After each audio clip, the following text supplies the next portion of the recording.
Mercredi 15 novembre 2023, mesdames, messieurs, bonsoir, bienvenue dans ce journal, voici les titres.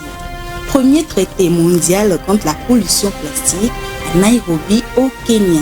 Au total, 175 pays se sont réunis pour prendre des mesures concrètes pour mettre fin à la pollution plastique. À découvrir dans un instant. Safi Solar, un filtre à eau solaire, est créé par la start-up kenyane Inonit Energy Solutions pour permettre à la population de faire face à ces graves pénuries d'eau. Et puis l'Islande est menacée par une éruption volcanique.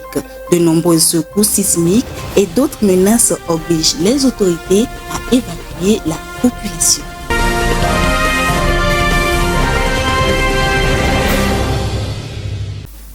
Le conseil municipal de la commune Golf 5 a mené une réflexion sur l'assainissement et la protection de l'environnement ce lundi 13 novembre 2023 à Lomé. Cette journée de réflexion vise principalement à amener les citoyens à prendre conscience de leurs responsabilités dans la protection de l'environnement pour un développement inclusif et participatif. Des séances de partage et d'échange d'idées étaient également à l'ordre du jour.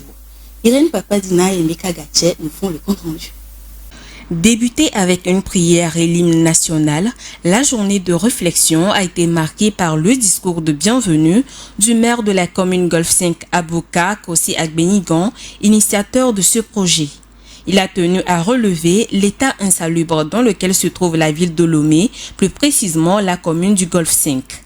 La question de l'assainissement et de la protection de l'environnement ne dépend pas seulement du gouvernement. Les citoyens doivent en prendre conscience afin d'obtenir une ville plus saine et verte. Les problèmes de l'environnement et de l'assainissement sont des problèmes auxquels font face les villes africaines. Et notre pays, le Togo, connaît aussi ce problème. Le gouvernement togolais, grâce au chef de l'État, fait beaucoup d'efforts pour assainir notre capitale. Mais il se fait que nos comportements ne sont pas au rendez-vous. Ce matin, nous avons ensemble avec les acteurs de développement de la commune, les chefs traditionnels, les femmes des marchés, la jeunesse, les syndicats, les acteurs de tous bords, nous nous sommes retrouvés à une réunion que nous intitulons « Journée de réflexion sur l'assainissement et l'environnement ». Au cours de la réunion, nous avions échangé et on a vu que nous avons encore du travail à faire dans la capitale, sinon chez nous dans la commune Golf 5. Nous nous sommes retrouvés pour échanger sur pouvoir les stratégies appropriées à adopter pour assainir la commune Golf 5. Donc, c'est une rencontre d'avertissement parce que nous allons bientôt commencer les actions. Ce ne sont pas des menaces, mais il est question de rappeler les gens au civisme. Une projection comparative de la ville de Lomé a été faite par rapport aux villes de Cotonou et d'Accra. Les membres de la délégation communale qui ont fait le déplacement pour visiter ces deux villes sont intervenus pour témoigner de la pollution qu'on observe dans nos rues et comment œuvrer pour avoir une ville plus propre et verte. Le chef canton d'Aflao Gatli, Togbi Didiole de Toudis, présent également à cette journée de réflexion, a salué cette belle initiative tout en rappelant la population à œuvrer ensemble pour protéger l'environnement. Je voudrais d'abord saluer cette initiative prise par le conseil municipal de la commune du Golfe 5 pour avoir pensé à impliquer toute la population de la commune à cette journée de réflexion. C'est à la fois une journée de réflexion, mais une opportunité d'éveil de conscience. Nous avons écouté tous les commentaires et surtout comment nous devons nous mobiliser pour que la ville de Lomé, et plus particulièrement la commune du Golfe 5, puisque c'est de ça qu'il s'agit, soit une commune très propre. Je crois que c'est une invite qui est lancée à tous les citoyennes et à tous les citoyens pour que nous puissions nous mobiliser pour l'assainissement et la protection de l'environnement. Personne ne viendra le faire à notre place. Nous qui sommes les habitants de cette cité, nous ne devons pas laisser la ville de Lomé comme une poubelle, un dépotoir. C'est un appel à toutes les entités qui constituent la population de la ville du Golfe 5 pour que nous puissions nous retrouver pour réorganiser ce que nous pouvons appeler l'opération Ville propre. Une séance de partage d'idées et de visions a été ouverte dans le but d'échanger avec les parties présentes sur la gestion de nos rues et la protection de la commune. Le représentant du ministre de l'Environnement et des Ressources forestières, Kofi Aoufo Dimizou, a félicité le maire de la commune Golfe 5 sur cette belle initiative en faveur de l'assainissement de la ville de Lomé. La population doit prendre conscience de sa part de responsabilité dans le développement de notre pays. La troisième session du Comité international de négociation sur la pollution plastique s'est ouverte lundi dernier à Nairobi, au Kenya. Au total, 175 pays se sont réunis pour négocier pour la première fois des mesures concrètes qui doivent être incluses dans un traité mondial contraignant pour mettre fin à la pollution plastique. Rafiet Mberikou nous en parle. Les négociations pour discuter des mesures concrètes pour lutter contre la pollution plastique ont débuté lundi dernier au Kenya. Les représentants de 175 pays se sont mis d'accord l'année dernière pour finaliser d'ici 2024 un premier traité national mondial pour lutter contre le fléau des plastiques. Plusieurs pays et des ONG de défense de l'environnement ont plaidé en faveur de l'interdiction des produits plastiques à usage unique et de règles plus strictes entre mesures dites à ambition élevée. Les industriels et les principaux producteurs militent de leur côté pour le recyclage et une meilleure gestion des déchets. L'enjeu de ces négociations est de taille car le plastique issu de la pétrochimie est partout. Des déchets de toute taille se trouvent déjà au fond des océans et au sommet des montagnes. Des microplastiques ont été détectés dans le sang ou dans le lait maternel. La nature étouffe. Tous les écosystèmes sont menacés par la pollution plastique, a pointé du doigt Jyoti Mathur Philippe, la secrétaire exécutive de la Comité international des négociations, avant d'affirmer que nous détectons entre nos mains le pouvoir de corriger cette trajectoire.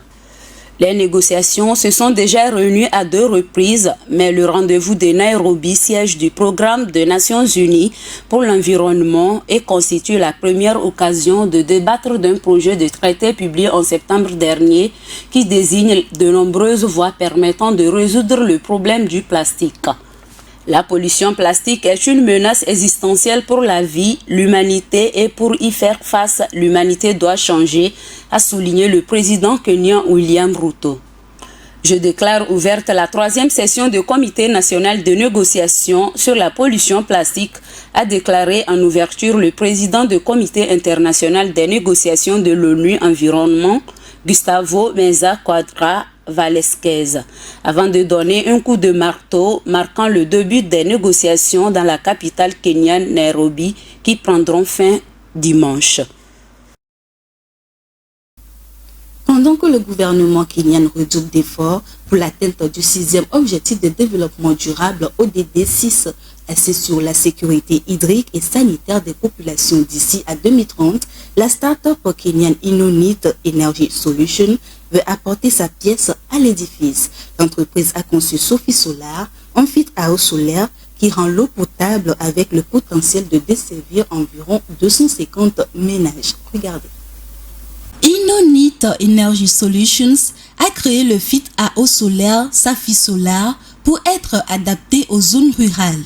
Pour le fondateur et le PDG de la start-up kenyane, les populations rurales pauvres sont confrontées à de graves pénuries d'eau du fait de l'inégale répartition, de la distribution de la ressource ainsi que la mise en œuvre des projets hydrauliques. Concrètement, le filtre à eau Safisolar élimine les contaminants tels que les bactéries, les virus et les métaux lourds, rendant ainsi l'eau propre à la consommation. Contrairement aux méthodes traditionnelles telles que faire bouillir l'eau ou utiliser des comprimés de chlore, Safisolar nécessite qu'un investissement unique et offre une approche durable, rentable et facile à entretenir. Inonit a déjà développé et déployé avec succès 3 prototypes de Safisolar auprès de groupes de femmes dans l'ouest du Kenya. Chaque installation fournit en moyenne 5 mètres cubes d'eau potable par jour à environ 250 ménages. Cette innovation a d'ailleurs valu à la jeune entreprise de faire partie des 10 finalistes de l'édition 2023 du programme Ecosystem Restoration Africa. Il s'agit d'une initiative gérée par Village Capital qui cible les communautés rurales à faible revenu qui ont un besoin urgent d'eau potable. Planter 15 milliards d'arbres à l'horizon 2032, c'est l'ambitieux plan de reboisement du gouvernement kenyan. Dans cette optique, le lundi 13 novembre a été décrété comme jour férié afin de planter des arbres dans tout le pays. Cette action vise à renforcer la couverture forestière du pays qui est actuellement de 7%. Viva Samana pour le commentaire. Le gouvernement kenyan a annoncé il y a quelques jours le 13 novembre comme jour férié pour planter des arbres dans tout le pays. Cette décision entre dans le cadre de son ambitieux plan visant à planter 15 milliards d'arbres d'ici à 2032. Nous avons pour ambition de planter 15 milliards d'arbres en 10 ans, soit 1,5 milliard d'arbres par an. Le comté de Nairobi doit donc faire croître entre 10 et 15 millions d'arbres sur cette période. Nous devons être présents, jouer notre rôle et être patients afin de participer à l'histoire qui fera passer la couverture forestière de 12,3% à 30% sur les 10 prochaines années dans la capitale. Le ministre kenyan de l'Intérieur Kithure Kindiki a affirmé que le gouvernement a déclaré un jour férié spécial le 13 novembre 2023, au cours duquel le public dans tout le pays devra planter des arbres en guise de contribution patriotique aux efforts nationaux visant à sauver le Kenya des effets désastreux du changement climatique. La couverture forestière du Kenya est actuellement à 7%, mais le gouvernement a prévu plus de 80 millions de dollars dans le but de porter cette couverture forestière à 10%. Le président William Ruto a fait du programme national de restauration des paysages et des écosystèmes une priorité depuis son accession à la présidence il y a plus de 5 ans. En République démocratique du Congo, Patrick Kirere, un jeune entrepreneur, a mis en place une entreprise qui fabrique des briquettes de charbon à partir de déchets. Cette belle initiative permet de faire face à la déforestation qui détruit les forêts du bassin du Congo. Les explications avec Irène Papadina. Dans la ville de Goma, située à l'est de la République démocratique du Congo, se trouve une petite entreprise qui fabrique des briquettes de charbon, pas comme les autres. Alors que la fabrication du charbon de bois a des conséquences dévastatrices sur la forêt du bassin du Congo, ici les briquettes de charbon sont écologiques car elles sont fabriquées à base de déchets ménagers et agricoles. Cette entreprise innovante a été créée il y a quelques années par un entrepreneur local. D'abord, on fait le ramassage des déchets dans des ménages, dans des marchés. Et après le ramassage, on va passer au triage, c'est-à-dire on va essayer de voir les déchets biodégradables et les non biodégradables, c'est-à-dire les plastiques, les verres, les métaux. On doit trier et puis par après, on va passer ce qu'on appelle la carbonisation. On doit carboniser les déchets. Quand on aura déjà fini à carboniser, on va essayer de moudre ça ou broyer ça pour que lorsqu'on va les mélanger avec les liens, qu'on puisse avoir une homogénéité de ces mélanges-là. C'est par après qu'on va presser ça dans des presses à briquettes. Par après, c'est le séchage et après, c'est l'emballage et la commercialisation. Cette alternative écologique permet de protéger l'environnement en limitant la déforestation. Mais elle est aussi source d'emploi. L'entreprise emploie près de 40 personnes. Avec ce charbon écolo, les ménages peuvent bénéficier d'un combustible propre et à bas prix.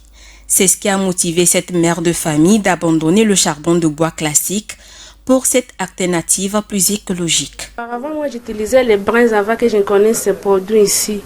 Puisqu'auparavant, j'achetais au moins un sac de brins pour $30 pendant un mois. Mais pour le moment, je suis en train d'acheter les briquettes de $15 pour un mois de plus. En tout cas, ça permet de minimiser les dépenses puisque avec les paix comme ça, on peut faire 3 repas complets.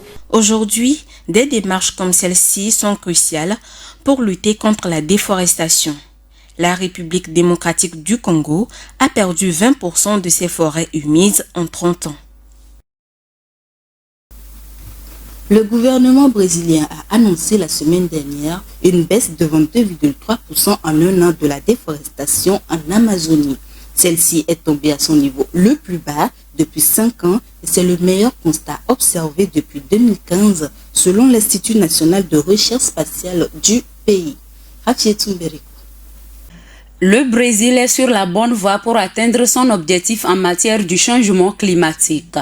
La semaine dernière, le gouvernement brésilien a annoncé une baisse de 22,3% en un an de la déforestation en Amazonie, un meilleur résultat en 4 ans. Selon le système de surveillance de la déforestation PROD de l'Institut national de recherche spatiale, 9001 km² de forêts primitives ont été détruits entre août 2022 et juillet 2023, soit une baisse de 22,3% par rapport à la période août 2021-juillet 2022. Des résultats accueillis favorablement par la coalition de groupes de défense de l'environnement et qui mènent le Brésil vers l'atteinte de ses objectifs climatiques. C'est le meilleur constat observé par l'Institut national de recherche spatiale depuis 2019, point de départ d'une flambée de l'exploitation forestière dans la forêt amazonienne qui atteint un pic de 13 038 km² détruits entre août 2020 et juillet 2021. Du jamais vu en 15 ans, a souligné l'Institut national de recherche spatiale. Selon le gouvernement brésilien, la réduction du reboisement entre août 2022 et juillet 2023 a permis d'éviter l'émission de 133 millions de tonnes de CO2, soit 7,5% au total émis par le pays. Le président Luiz Inácio Lula da Silva s'est engagé à réduire à 0 la déforestation au Brésil d'ici 2030 en inversant les politiques environnementales de son prédécesseur d'extrême droite Jair Bolsonaro, sceptique à l'égard du changement climatique. Lors d'une conférence de presse pour présenter les résultats, la ministre de l'Environnement, Marina Silva, a déclaré que l'Amazonie avait été la cible d'une profusion de crimes ces dernières années après un démantèlement complet de la structure de gouvernance environnementale. Mariana Napolitano, directrice exécutive du Fonds mondial pour la santé, se félicite de cette réduction significative mais a mis en garde le niveau très élevé de la dégradation en Amazonie qui s'étend sur 59% du territoire brésilien. Nous assistons à un scénario d'incendie extrême dans une forêt tropicale qui normalement ne brûle pas spontanément, a-t-elle dit à l'AFP. Selon le Fonds mondial pour la nature, l'Amazonie a enregistré son pire mois d'octobre depuis 15 ans avec 22 000 départs de feu, soit une augmentation de 59% par rapport au même mois de l'année dernière. Le Nigeria vient d'adopter les directives de l'Organisation maritime internationale OMI sur le contrôle de la gestion de l'encrassement ou salissure biologique des navires en vue de réduire le transfert d'espèces aquatiques envahissantes. Dans le pays de l'Afrique de l'Ouest, ces espèces mettent en danger la biodiversité et l'écosystème marin ainsi que les vies humaines. Regardez. Au Nigeria, les activités maritimes ont des incidences négatives sur la vie marine. L'une de ces incidences est l'encrassement biologique qui consiste en l'accumulation d'organismes aquatiques sur les surfaces ou coques des navires accostant au port. C'est dans ce contexte que le Nigeria a récemment adopté les directives de l'Organisation maritime internationale OMI pour réduire au maximum le transfert d'espèces aquatiques envahissantes par le biais de l'encrassement biologique. En effet, ces espèces aquatiques qui s'accrochent sur les coques des navires peuvent survivre au voyage pour ensuite se reproduire dans un autre milieu. Elles deviennent alors envahissantes en se développant plus vite que les espèces indigènes et dans des proportions nuisibles. S'il est vrai que l'exploitation efficace et en toute sécurité des transports maritimes modernes est inconcevable sans eau de ballast, les innombrables espèces aquatiques envahissantes présentes dans ces eaux peuvent constituer une grave menace sur le plan environnemental, économique et sanitaire. Sur le plan environnemental, la croissance rapide de ces espèces aquatiques envahissantes influencerait l'évolution de la faune et de la flore. Une bonne gestion de l'encrassement biologique pourrait contribuer à protéger la biodiversité marine en empêchant le transfert d'espèces aquatiques envahissantes. Le comportement hydrodynamique des navires pourrait aussi améliorer car ces salissures sur les coques ajoutent considérablement à la résistance du navire avec de graves conséquences tant sur les dépenses de combustible que sur les émissions de polluants atmosphériques et de gaz à effet de serre. Le déplacement de magma sous le manteau terrestre ou encore les secousses sismiques sont des signes qui inquiètent les autorités islandaises qui craignent une éruption. Par mesure de précaution, une alerte est lancée pour évacuer la ville de Grindavik. Léon Sagbo nous éclaire. Suite à un déplacement de magma à une profondeur de 3 à 5 km sous le manteau terrestre, des experts ont évoqué ce lundi un risque d'éruption volcanique dans les jours à venir. Ce phénomène a provoqué de nombreux séismes avec environ 23 000 secousses depuis le 25 octobre, soit une vingtaine par heure pour ce dimanche. Des zones de fissures avec effondrement de terrain sont apparues près de Grindavik, ville de 4 000 habitants immédiatement évacuée.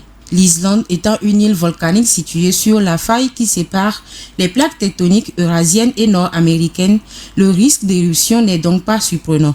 Ceci explique l'activité volcanique locale du pays depuis 3 ans. En 2021, des fontaines de lave ont jailli mais sans danger. Il y a eu ensuite des éruptions en août et en juillet 2022.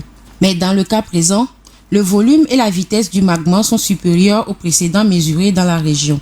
Dans ce contexte, la crainte serait une éruption terrestre à proximité des zones habitées puisque les autorités ont identifié une faille de 15 km particulièrement sensible pouvant déclencher l'éruption.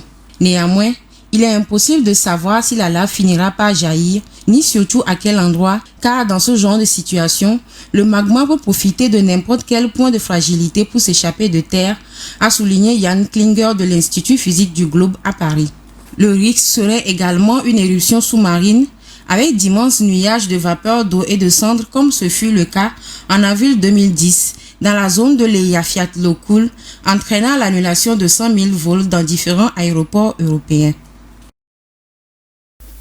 L'Australie offre le droit de vivre aux Tuvalu sur leur territoire dans un traité. Les habitants de l'État polynésien de Tuvalu sont en effet chassés par la montée des eaux due au réchauffement climatique. Une bonne partie de l'archipel est déjà submergée par l'eau. Retrouvons Léonce Sagbo. L'archipel des Tuvalu fait partie des nations les plus menacées par le changement climatique. Pour venir en aide à ses 11 000 habitants, l'Australie a annoncé que ses habitants bénéficieront des droits spéciaux pour s'installer et vivre dans le pays en vertu d'un traité rendu public par les deux États. Dans ce communiqué conjoint du Premier ministre australien Anthony Albanese et de son homologue de Tuvalu Kosea Natano, il est stipulé que le peuple de Tuvalu mérite d'étudier et de travailler ailleurs. Ce traité engage l'Australie à venir en aide à Tuvalu en cas de catastrophe naturelle. Les Tuvalais pourront bénéficier d'un accès aux services australiens qui leur permettront une mobilité dans la dignité, précise le texte qui doit encore être ratifié. Il prévoit l'arrivée dans un premier temps de 280 Tuvalais afin d'éviter une fuite de cerveau.